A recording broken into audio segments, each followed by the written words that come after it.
So welcome back to the EWI Den. We are continuing the conversation of altered pentatonic.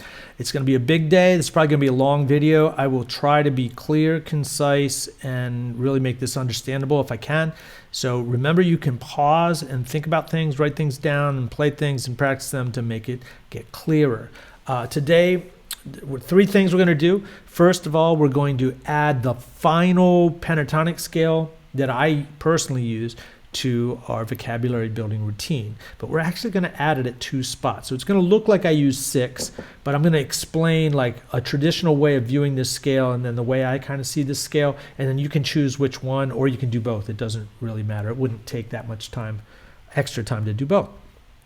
Then we're going to learn how to apply it. The one application will be major flat 2, and the other application will be a dominant add 3. They end up being the same scale. We'll talk about that shortly when we talk about vocabulary. And finally, we'll do a pattern, apply it to a musical context, and then get some experience improvising with this collection of notes. All right, so that's what we're doing. It's a lot to do. And remember, you can pause, take a break, and you can take notes. And here we go with vocabulary. So the vocabulary is pretty easy.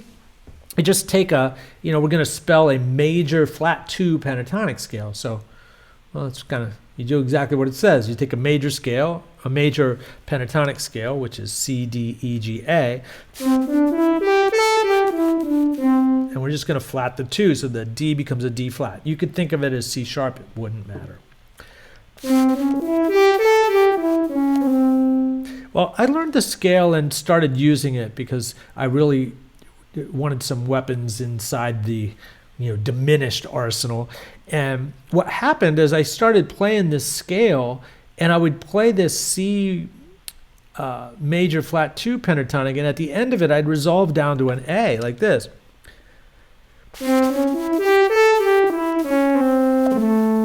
And I just like that sound. And so I started practicing the scale from the A, which is sort of related to all the other scales we learned. Like we learned everything from a lot of our altered pentatonics in this video series came from altering the A minor 7 pentatonics. Like we changed the flat 7 to a 6, and we had A minor 6 pentatonic. And we changed the 5 to a flat 5, and we've A minor 7 flat 5 pentatonic. Well, now we're going to flat the 4. Like, you're not going to see flatting the 4 in a lot of chord symbols or books, but because it's kind of almost a taboo thing, because if you change the 4, it changed to the 3rd, which is harmonically one of the strongest notes that we have, right? So if we flat this D, we'll get a 3rd, which would be a C sharp. So this scale, the resulting scale, A, C, C sharp, E, G, actually is the same notes as C major flat 2 pentatonic, right? So all these notes are the same. It's got a C, a C sharp, E, a G, and an A. We call it a D flat up here, and harmonically it's the same. So that sounds like this.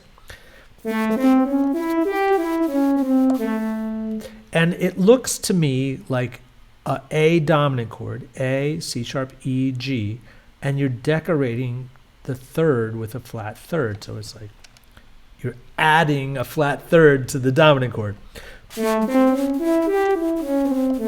And that's kind of what I call it. If you know a name for this, or can come up with a better name for this, please help me out. You can send it to me. That would be all right. But it doesn't matter. You can call it whatever you want. So here's the vocabulary building routine. I actually only practice 7, but this is a list of 8 because, as we just said, this dominant add flat 3 is the same, number 4 here, is the same as number 8, which is the major flat 2. But I would probably practice all of them until you can make a good decision about what you want. So today I'll just start on D like always. So here's D minor 7 pentatonic, D minor 6, D minor 7 flat 5, D dominant add flat 3, then number 5 is D major, D major flat 6, D whole tone pentatonic, and then finally D major flat 2. And that should be the routine. And I would just take your time. If you do this, I mean, it only take a couple minutes to get around the circle.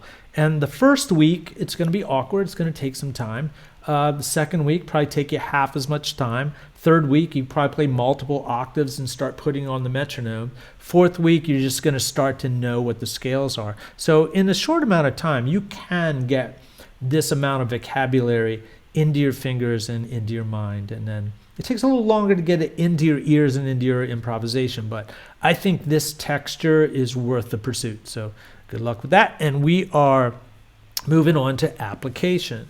So we're going to apply this over a C7 flat 9 chord, which actually implies diminished. I guess I probably should have written this down as C7 flat 9 add 13, but I use diminished. Well, I use diminished over lots of things, you know. But this clearly is asking for diminished, in my opinion. So that would be a half step, whole step diminished scale.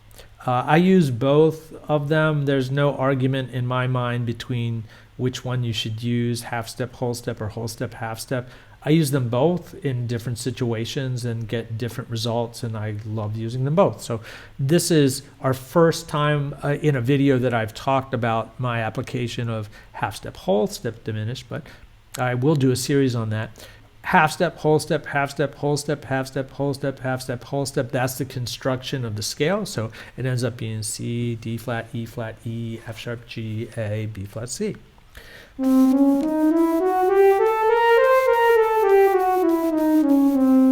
Now, we don't really even need to practice this today. I just wanted you to know that this is the scale, this diminished scale, is where this altered pentatonic that we're using today, the major flat 2 pentatonic and the dominant add 3 pentatonic, where they come from. And it'll end up being notes that are derived only from that scale, which goes perfectly over C7 flat 9, okay? So here's application number 1.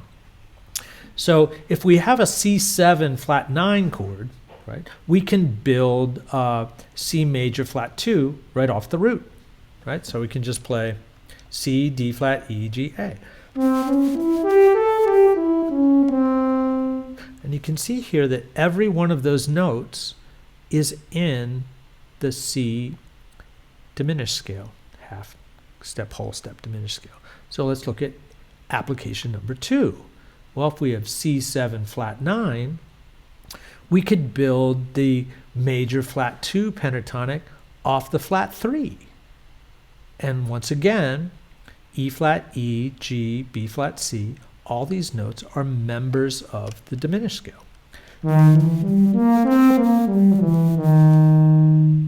So it's pretty convenient. You know, it's a C, E flat. You can probably guess what's going to be next. It's going to be the F sharp. We can do F sharp major flat 2 pentatonic. And once again, all of these notes are members of the C diminished scale. And finally, we can build it off the A, which now we've kind of we've completed the diminished chord, right? So we build it off the root, the flat 3, the sharp 4, and the 6, and C, E flat, F sharp, A is the diminished chord. So A, B flat, C sharp, E, F sharp. Once again, they're all members of the diminished scale. You can basically build them off the root and a diminished chord built from the root, right? That's a C, E flat, F sharp, A. You could think of it as 1, flat 3, sharp 4, 6. But that's how you apply the scale to a dominant chord. So there's 4 different places you can play it from, which is really, really a lot of flexibility. So how do we apply the dominant flat 3 pentatonic? Well, that one is exactly the same. You can build it off the root. So it's C, E flat, E, G, B flat. So you can see that all of those notes come directly from the C diminished scale. So let's look at application 2. It's the E flat. It's going to do exactly the same thing. So we can play E flat dominant flat 3 pentatonic. And all of those notes, the E flat, G flat, G, B flat, D flat, All of those are right from our diminished scale. Let's keep moving. Probably guessed the next place we can build it from is the F sharp. So let's build our dominant flat 3 pentatonic from the F sharp, and we get F sharp A sharp, C sharp E. All of those are notes of the C half tone, half whole pentatonic. So finally, we can build it from the A. So here it is, A7, add flat 3, A, C sharp, E, G is A dominant, add the flat 3, which is the C. We've got this scale. And all of those notes are included in the C flat 9. So to summarize, we could build either one of those scales from this little diminished group, the 1, flat 3, sharp 4, 6. Over top of a C7 flat 9. We could do it in any key, right? So you'd build it off the C, the E flat, the F sharp, and the A. Okay, let's move on to applying this scale, or these two altered pentatonics, to a musical context. So what we're going to do is we're going to use this vamp, it's an 8-bar repeating vamp of C7 flat 9, and we'll just use that to get the vocabulary established. So there's little hints here. So here's the root, and it will be a C, and the flat 3 would be E flat, and the sharp 4 would be F sharp, and the 6 will be an A, and that's where we're going to build our pentatonics from. It wouldn't matter if it's major flat 2 or dominant flat 3. We'd play it from these 4 possible notes. And I programmed this into Irealpro, so if you change keys, let's say we move to F, you'll see that the little helps also change key. That's what's really nice, and that can help you out, and I would strongly suggest you do these exercises in every key. So the pattern that we're going to play is we'll start out playing major flat 2 in this measure, and then at the end of the measure we'll just drop down to the 6 of that particular scale, the relative minor of that scale, just like the pattern we talked about earlier. So in this one we'll play up C major flat 2, and then when we're done we'll just drop to the A, and you'll hear that resolution. It sounds like this.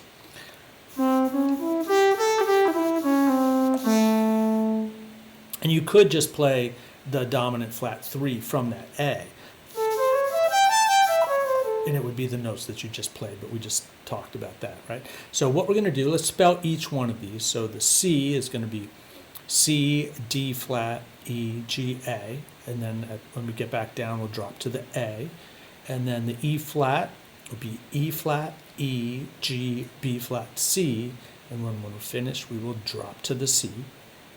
The F sharp will be F sharp, G, A sharp, C sharp, D sharp, and when we're finished we'll drop to a D sharp, and then the last one is A, so it goes A, B flat, C sharp, E, F sharp, and when we're done we'll drop to the F sharp. So here I'm going to apply this pattern to the play along.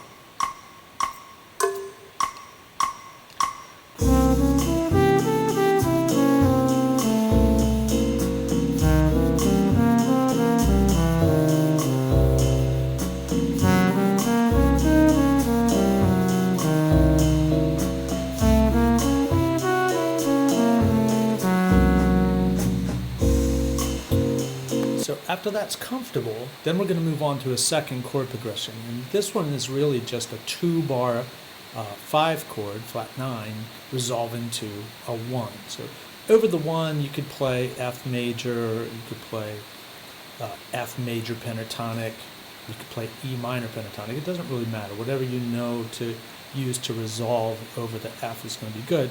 But over each one of these dominant chords, and there's going to be 4 of them before it repeats, or before it changes keys, whatever you choose to do. Each one of these will play the pattern that we just went over each one, from the root, from the flat 3, from the sharp 4, from the 6, and then resolve to the major. Then the second time through, that's why the repeats there, we will improvise, and then I would suggest going on to the next key, changing keys. And doing that in every key would be a very, very strong exercise. So here I'm going to do one time through it, applying the pattern, and then one chorus improvising.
that's some really nice sounds, and it's a lot of flexibility because it gives you 4 different scales to play over one dominant chord, which actually means there's really, if you explore this and work out the math on it, there's only 3 pentatonic, or there's only 3 diminished groups, so that you can use the same diminished group over 4 different dominant chords. We'll talk about that more later. So I hope this is helpful to you. I know this is a long one, and you can revisit it, and it's definitely worth adding to your practice routine. Okay? Talk to you soon.